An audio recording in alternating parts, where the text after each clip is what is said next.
नमस्कार दोस्तों।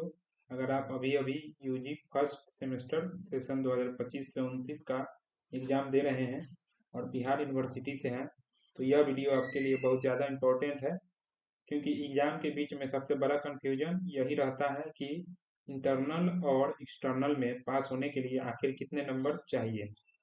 बहुत से स्टूडेंट सोचते हैं कि पेपर ठीक ठाक चला गया तो पास हो जाएंगे, लेकिन सीबीसीएस सिस्टम में सिर्फ पेपर ठीक जाना काफ़ी नहीं होता। यहाँ इंटरनल और एक्सटर्नल दोनों में अलग अलग पास होना पड़ता है, और अगर इनमें से किसी एक में भी नंबर कम रह गए, पासिंग मार्क्स से कम रह गए, तो सीधा बैकलॉग लग जाता है। इसलिए एग्जाम चलने के दौरान यह वीडियो आपको क्लियर समझा देगा कि सेफ स्कोर कितना होना चाहिए और किस बात का ध्यान रखना जरूरी है। वीडियो को लास्ट तक जरूर देखिए, क्योंकि मैं सिंपल एग्जांपल से बताऊंगा कि आप पास हैं या फेल। तो चलिए शुरू करते हैं। तो देखिए, यही है वीडियो का शुरुआती। UG CBCS passing criteria Bihar university, internal and external. Internal को और किस नाम से इंटरनल जानते हैं? इंटरनल को ही सीआईए एग्जाम कहते हैं, जो कि आपके कॉलेज में होता है 30 मार्क्स का। तो ये इंटरनल हो गया, और ये एक्सटर्नल जो आप सेंटर पर जाकर देते हैं 70 नंबर का। तो किस में कितना नंबर चाहिए पास होने के लिए, इसी पे बात करने वाले हैं। तो देखिए, पहला है सीबीसीएस सिस्टम। सीबीसीएस सिस्टम क्या है? तो सीबीसीएस सिस्टम क्या है, पहले इसको समझते हैं। सीबीसीएस सिस्टम क्या है? तो सीबीसीएस का पूरा नाम है चॉइस बेस्ड क्रेडिट सिस्टम। क्या है? Choice based credit system. तो सीबीसीएस का पूरा नाम क्या है? Choice based credit system. इस सिस्टम में हर विषय का मूल्यांकन दो भागों में होता है। इसके अंतर्गत क्या होता है? सीबीसीएस के अंतर्गत क्या होता है? जो भी विषय है उसका मूल्यांकन जो है दो भाग में होता है। एक इंटरनल यानी कि आंतरिक मूल्यांकन, और दूसरा एक्सटर्नल यानी सेमेस्टर परीक्षा जो आप सेंटर पे देते हैं। दोनों में अलग अलग पास होना अनिवार्य है। तो देखिए, ये नहीं है कि ये दोनों को मिला के पासिंग मार्क्स लाना, नहीं, इसमें भी पासिंग मार्क्स लाना है और इसमें भी पासिंग मार्क्स लाना है। अगर इस दोनों में से किसी में अगर आप फेल हो जाते हैं तो आप फेल माने जाएंगे। देखिए, तो मार्क्स डिस्ट्रीब्यूशन यानी अंक विभाजन। देखिए, मार्क्स डिस्ट्रीब्यूशन कैसे होता है। एक थ्योरी पेपर के लिए कुल अंक 100 होते हैं। तो पता होगा कि टोटल 100 मार्क्स का एक पेपर होता है, और उसको दो भाग में बांटा गया है। इंटरनल जो कि कॉलेज में होता है 30 मार्क्स का इंटरनल हो गया, और एक्सटर्नल जो यूनिवर्सिटी एग्जाम होता है 70 नंबर का हो गया। और वो यही दोनों को ऐड कर देंगे, कितना हो जाएगा? टोटल 100 नंबर हो जाएगा। अब तीसरा है पासिंग क्राइटेरिया, पास होने का नियम। तो इसमें पास होने का क्या नियम है, ये देखिए। वाला ए में इंटरनल असेसमेंट। तो इंटरनल कुल कितने अंक का होता है? 30 अंक का होता है। पास होने के लिए कितना चाहिए? पास होने के लिए 45% चाहिए, यानी कि 30 नंबर का 45% कितना होगा? तो 30 नंबर का जो है, 30 का 45 कितना होगा? 30 का 45% आपका हो जाएगा, कितना हो जाएगा? 13.5 नंबर, यानी 13.5 मार्क्स हो जाएगा। यानी कि इंटरनल एग्जाम में जो है, जो 30 नंबर का होता है, उसमें पास होने के लिए कितना नंबर चाहिए? मिनिमम मिनिमम 13.5 नंबर चाहिए। 13.5 नंबर चाहिए, तभी आप पास होंगे इंटरनल एग्जाम में। अगर इंटरनल में 13.5 से कम अंक आता है तो क्या होगा? पेपर में आपको फेल माना जाएगा। तो इंटरनल में कितना नंबर चाहिए पासिंग के लिए? तो 13.5। अगर उससे कम है तो आपको फेल कर दिया जाएगा इंटरनल में। अब है एक्सटर्नल, जो 70 नंबर का होता है। तो एक्सटर्नल एग्जामिनेशन का बात करें तो पास होने के लिए इसमें भी कितना चाहिए? 45% चाहिए, यानी 70 में 45 चाहिए। 70 में 45 नंबर नहीं, 70 में 45% चाहिए। 70 का 45% कितना होता है? कैलकुलेशन करने पे कितना आएगा? 31.5 आएगा। यानी कि मैक्स मिनिमम अंक जो है एक्सटर्नल एग्जाम में आपको 70 में से 31.5 नंबर लाना होगा, यानी कि 31.5 नंबर लाना होगा, तभी आपको पास माना जाएगा। यानी कि इंटरनल में आपको 13.5 नंबर लाना होगा, और एक्सटर्नल में 31.5 नंबर लाना होगा। अगर आप इसमें फेल हो जाते हैं और इसमें पास हो जाते हैं तो भी आपको फेल ही माना जाएगा। और मान लेते हैं आप इसमें पास हो जाते हैं और इसमें फेल हो जाते हैं, तो भी आपको फेल ही माना जाएगा। क्योंकि आपको दोनों में पास होना है, ठीक है। ऐसा नहीं है कि 100 नंबर जोड़ दिया, उसका 45% जोड़ दिए, 45 नंबर आ गया तो पास हो गया, नहीं, ऐसा कुछ नहीं होने वाला। इसमें पास होंगे, इसमें पास होंगे, तभी आपको पास माना जाएगा। ये दोनों में से अगर किसी में आप फेल हो जाते हैं तो आपको पूरा फेल माना जाएगा। अगर एक्सटर्नल में 31.5 से कम है तो पेपर क्या माना जाएगा? फेल। और इंटरनल में अगर 13.5 से कम है तो पेपर में फेल माना जाएगा।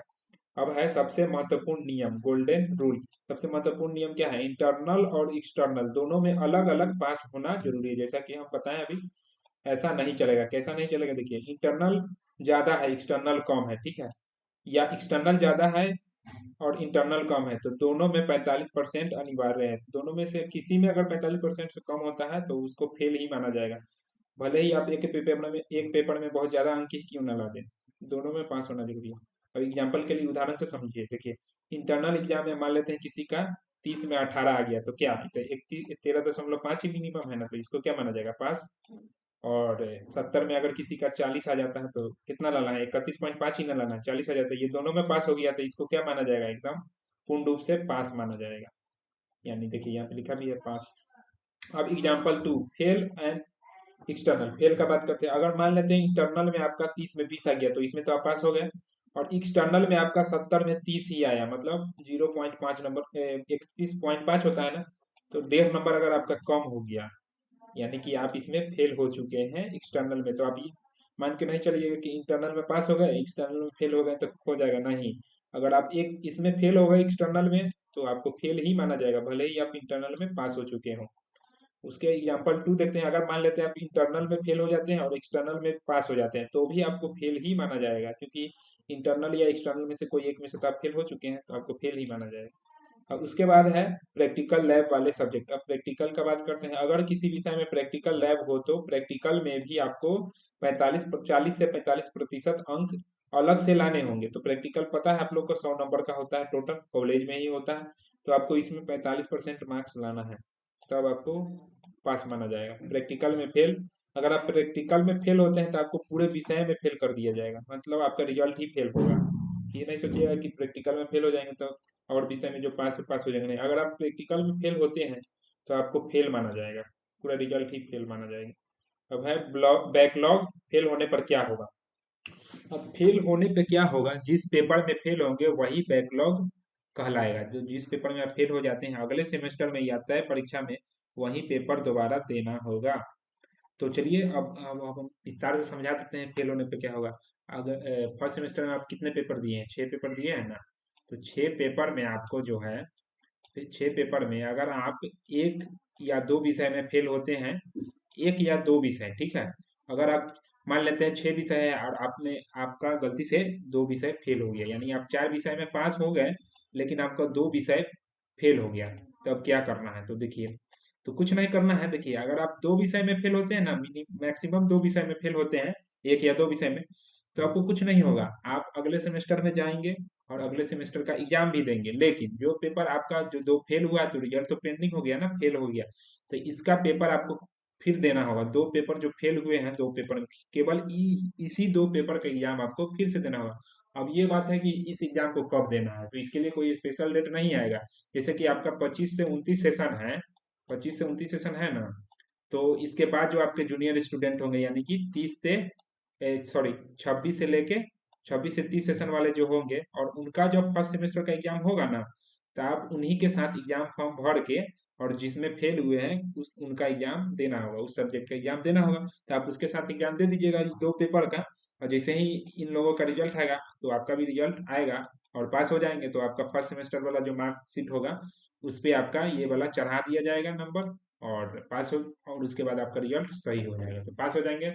ये तो ये तो अगला सेमेस्टर, अगला सेशन वाला आएगा तो क्या बात है, लेकिन आपका जो सेकंड सेमेस्टर है ना, वो चलता रहेगा, उसमें कोई कहीं से दिक्कत नहीं हो।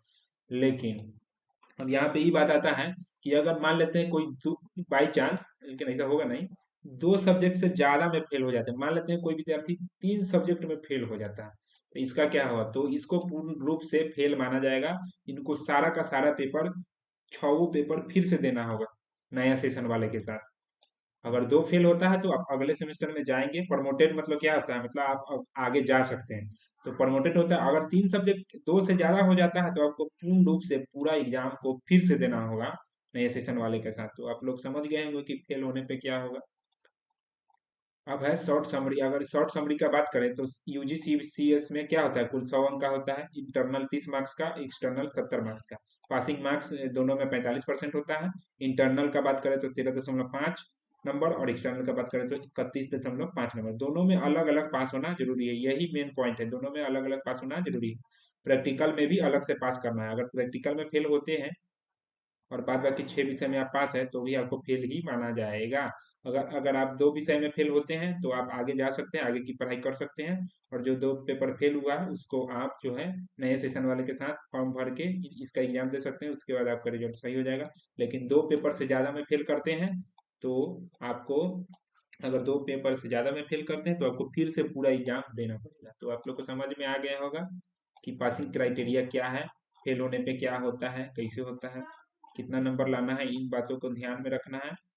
तभी आपका रिजल्ट कोई गड़बड़ी नहीं होगा। तो चलिए, अब आप लोग को समझ में आ गया होगा, तो इस वीडियो को ज़्यादा से ज़्यादा शेयर कीजिए ताकि जो भी नए स्टूडेंट हैं उनको पता चल जाए कि हाँ पासिंग क्राइटेरिया क्या है। और जिनको अभी तक पता नहीं है उनको भी पता चल जाएगा। अभी बहुत सारे स्टूडेंट होंगे जिनको ये बात पता ही नहीं हो, भले वो पास हो गए हों, क्योंकि नंबर तो आ जाता होगा ना, तो उतना ध्यान होगा नहीं।